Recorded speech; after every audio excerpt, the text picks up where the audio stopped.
welcome to Villa Scriptura. I'm Tim Black, your host, and today I have a very special day, a very special guest. Chris. Yeah, hi Tim. This is Yamhill County. We are not required to wear the COVID-19 masks. It's not. You guys don't have to mask up there? No, we do not. Because even in our backyards at Clackamas, we've got to mask up. Oh no, here in Yamhill So County. I'm good. You're good. You're okay. I'm fine. I think I'm going to live through it. We're only 3 feet. I realize that, but I'm feeling okay. God. I'm feeling okay. Because this thing is hot. Yeah. I think it'll make our interview much better. Everybody in Clackamas has to wear one of those. That's unfortunate. It is, yeah. Here in Yamhill County, we're a little more relaxed. It's probably the Pinot Love Noir. it. And the sun is shining in Yamhill County. The wine grapes are growing. People are in a much more relaxed state. So, how are you, buddy? hey, it's great to see you. Great to see you. It just so happens, Chris, that I have a special book you may remember. Oh my gosh! That's right. It's the 1979 graduating class yearbook from South Eugene High School. You were there and I was there. That's right. But he's older, so he was a senior. That's right. Listen, dear audience, Chris and I were buddies in high school. We did music together. Yes. In a vocal jazz choir ensemble called the Dorians, and traveled to a few places. We were in, we were in 1,000 Clowns. Didn't we do 1,000 Clowns? We did several. Yes. Much Ado About Nothing, Much Ado 1,000 About Clowns. Nothing. Right. Seems like there was one other. Anyway. Yeah. We did he asked me to do a scene once, a Don Quixote scene from the Man of La Mancha, and we had a great time together in high school. Now, Chris, I'm going to put you on the spot here. Okay. Chris was a bit of a ladies' man in high school. In the old days. In the old days. Those days and are he got one lady now. He had quite the head of hair. Would you take a look at that picture and look at that head of hair you got? Jeepers. Isn't that amazing? What, you saying something's changed? Yeah, something has changed, Oh, Chris. God. Now, of course... My son has hair like that. Of course, I haven't changed whatsoever, have I, Chris? No. Have I, Chris? Yeah, no. You haven't, Tim. You look exactly the same as you did in Stop the World, I Want to Get Out. Why are you Well, staring? maybe... Now you need those wide pants that you had in Stop the World, I Need to Get Out. I mean, just saying. You're not bringing up the clown pants, are you? The clown pants. They're wide. You could use those. Tell you. Friendship only runs so deep with theater people. Tim left out one really cool thing that we did, or maybe he was going to bring it up. We were together with other drama students for an entire month together, seeing plays, etc. So we hung out for a month, flirted with Finnish girls. I think they were Norwegian. You'd like to think that because you're Norwegian, but they were Finnish. I might be mixed up. Their hair was blonde. I just remember that. They were cute. Yeah, they were. And we did some other things too. We actually saw some plays. As I recall, we saw a chorus line. We saw Jesus Christ Superstar. Some of us went to see a production of Oliver, the music Oliver, and we traveled to Stratford-on-Avon and saw, is it called the Royal Shakespeare? Yeah, Royal Shakespeare Company. And we saw Measure for Measure. And Taming of the Shrew. Taming of the Shrew. And then also, we had the privilege of seeing Albert Finney, the actor Albert Finney, in Macbeth, a great production at Laurence Olivier's. No? I think he failed in that. He's a great actor, but I don't think he's successful in that production as Macbeth. Right. At any rate, we did see that, and so. Yes, this is a professional thespian. His opinion is worth its weight in gold. Yeah. Well, right. Today, as you know, Villa Scriptura is a channel that discusses a range of things. We all have Bible studies from time to time, or as I did last week, I introduced you to my good friend Mark, who's my cycling buddy. Today, I have the privilege of just having you get to know Chris Leebrick, who is my theater buddy. He also directed my daughter in several plays through something called Shakespeare's Greatest Hits. We're going to get into more of that as we take a little kayak ride. Awesome. What do you think about that? I do. I like that. CDs. Yes. Oh, and by the way, I am going to remind you throughout this interview about Chris's awesome CDs. He's a professional storyteller, and he's a marketing genius, isn't he? Look at this. Yes, they're for all ages, and during these COVID times when I've been mostly unemployed, these are great for trips in the car. They're great for listening, and they're all stories told right from the head and heart. No book reading involved. Anyway, they're on my website. I might just say too, one of them has this story called The Skeleton Woman in it, and as a 5th grade teacher, I introduced the kids to suspense story writing. And I use that story to get kids into that. So we'll talk about more of those stories and what Chris does in his storytelling capacity later. But I think we should go kayaking now. Do I need the river? Do I need the map? Well, I don't know. Just sheriffs are out on the boats, and they might ask you. You know, if you cross over into another county, I can't guarantee everything. So maybe this will work. Yeah, we might need to do that. So. Okay. All right, what do you say we take off? Sounds good. Get the life jackets on. Be safe, right? We're always safe. Okay. All right, that sounds good. Let's do it.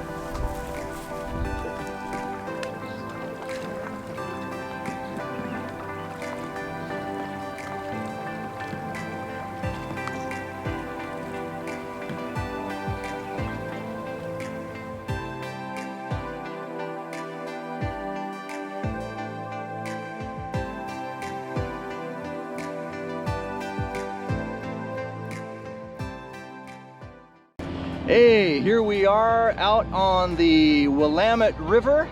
I'm here with my Shakespeare drama storytelling friend, actor extraordinaire, Chris Leebrick. He's agreed to do a daring outdoor activity with me today, kayaking. And so we're just enjoying ourselves, man. This is great. It's a wonderful day. Wouldn't you say, Chris, it's a wonderful day? Fabulous day. Yeah, it's a fabulous day. So we might even get so loosened up, we might have to quote some Monty Python and Napoleon Dynamite lines. Who knows? Anything could. Bring out your dead. The dead? Weren't they masked? Pray tell. It's only a flesh wound. You don't need a mask. This is awesome. This is all pagan, I believe.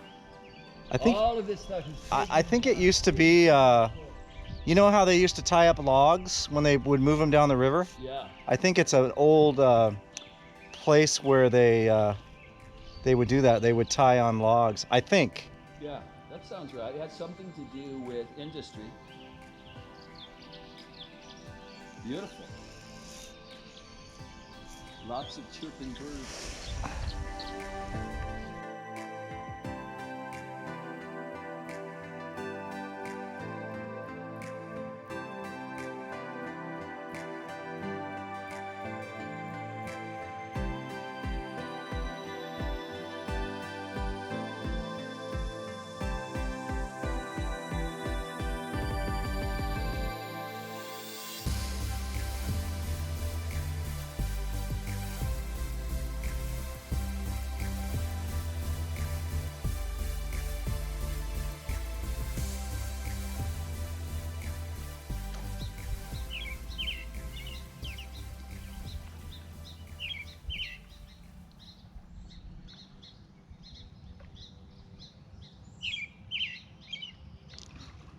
Land ahoy!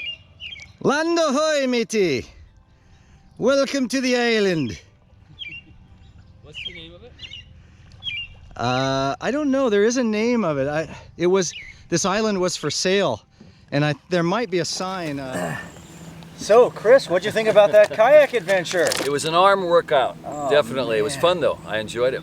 Yeah, it's a wonderful day out here. Very and, peaceful. It's one of my favorite places to come on an afternoon here in Newberg. Is this the island that Huck Finn and Jem were on by any chance? You know, I like to imagine that in my more imaginary days. So, speaking of the world of imagination, tell us about your experience you're a professional theater artist, right? I mean, you make your living. Yeah, that's kind of what I call myself. Yeah. So tell us a little bit about that.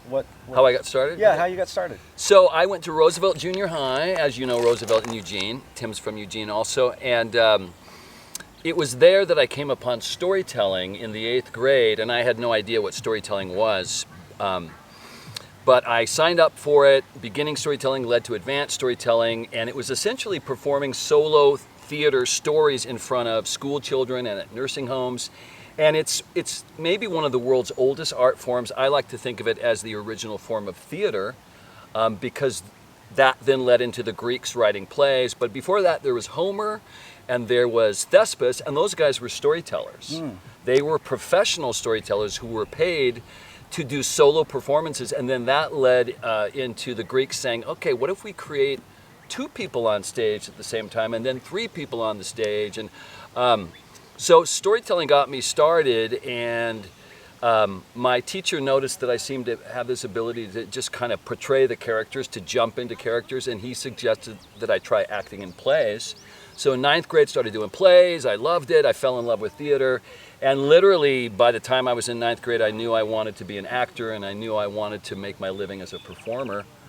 And that then led to studying it in theater. In theater school in college. And then What college did you go to for the theater school? I studied at 2 different schools. I studied at UW Milwaukee in Wisconsin, and learned a ton there. And then I finished out my degree at UC Irvine in Southern California, which was also really a great school. Now, I understand that you had an experience as a... No, this is great. You're adding color to it. Can I actually film you going by? Yeah. Are you okay with that? All right. More times, too, Oh, if you need. that's right. Just don't do any bad gestures, okay?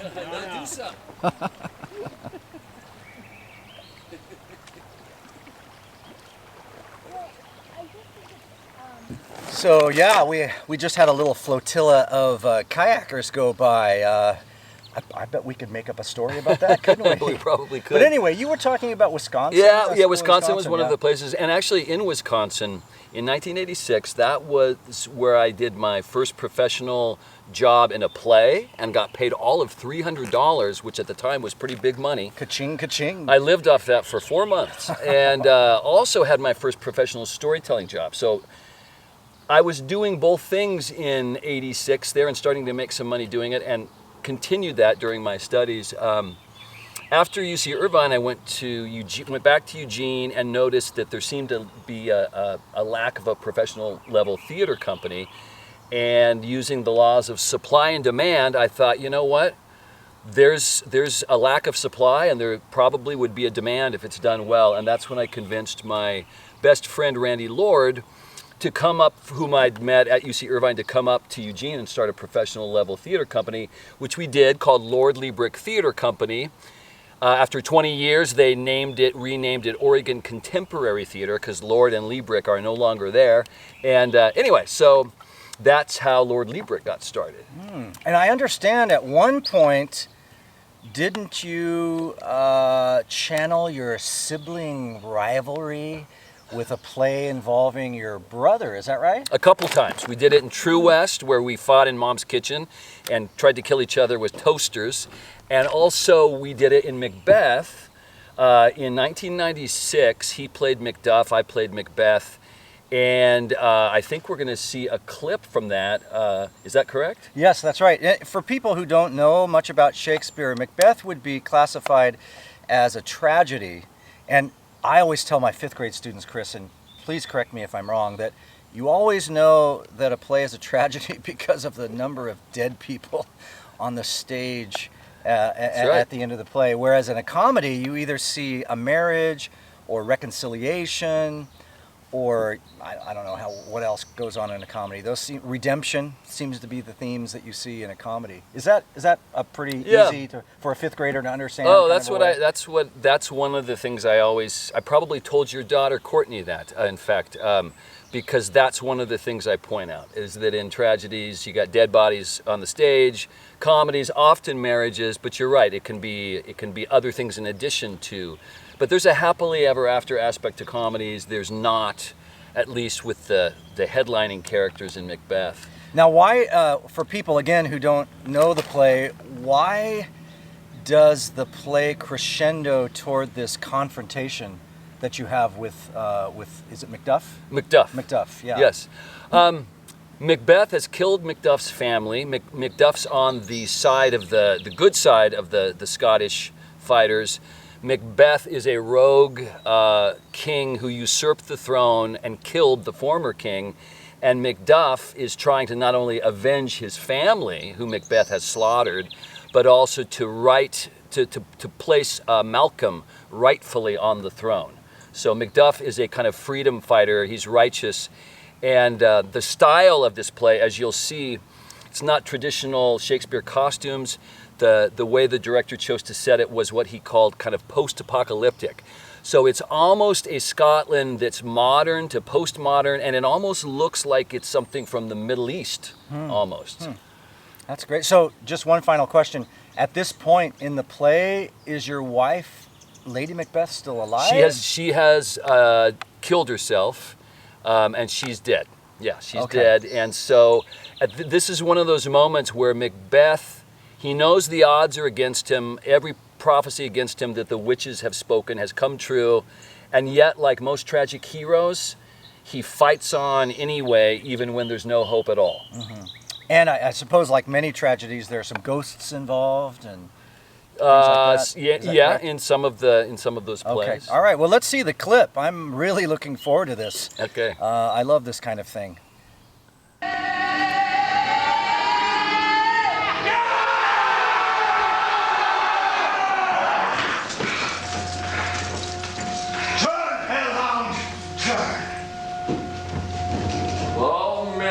I have avoided thee, but get thee back. My soul is too much charged with blood of thine already. My wife and children's ghosts will haunt me still, if thou should be slain and with no stroke of mine. Thou bloodier villain, and terms can keep thee out. I have no words. My voice is in my sword.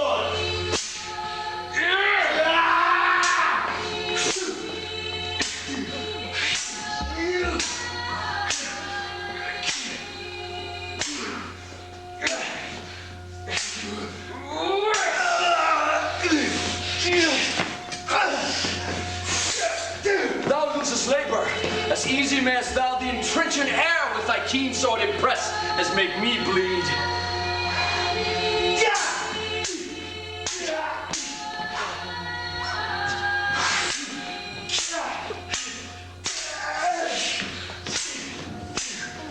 Lift all thy blade on vulnerable crests. I bear a charmed life, which must not yield to one of woman born. Despair thy charm, and let the angel whom thou still hast served tell thee, Macduff was from his mother's womb untimely ripped. Cursed be the tongue that tells me so, for it hath cowed my better part of man. And be these juggling fiends no more believed, that palter with us in a double sense, that keep the word of promise to our ear and break it to our hope. I'll not fight with thee. Then yield thee, coward, and live to be the show and gaze of the time. We'll have thee, as our rarer monsters are, painted upon a pole, and under it, here may you see the tyrant.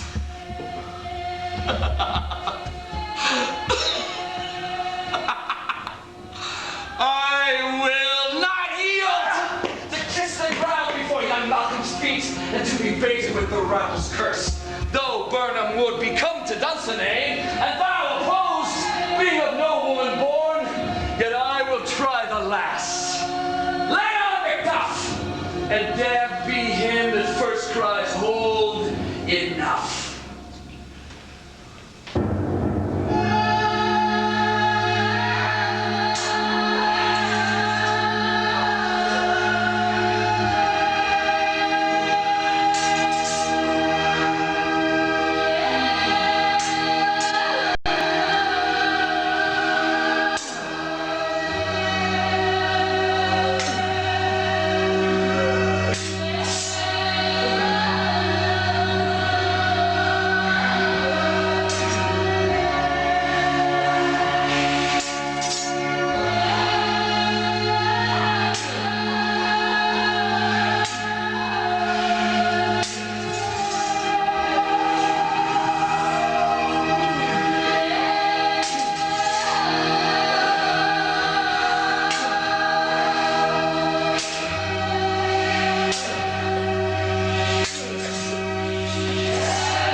so thou art.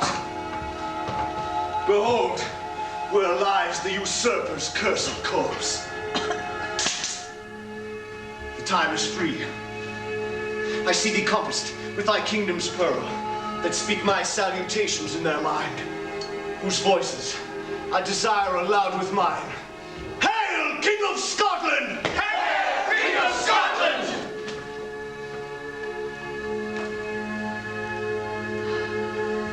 We shall not spend a large, expensive time before we reckon with your several loves and make us even with you. My thanes and kinsmen, henceforth be earls, the first that ever Scotland in such an honor named.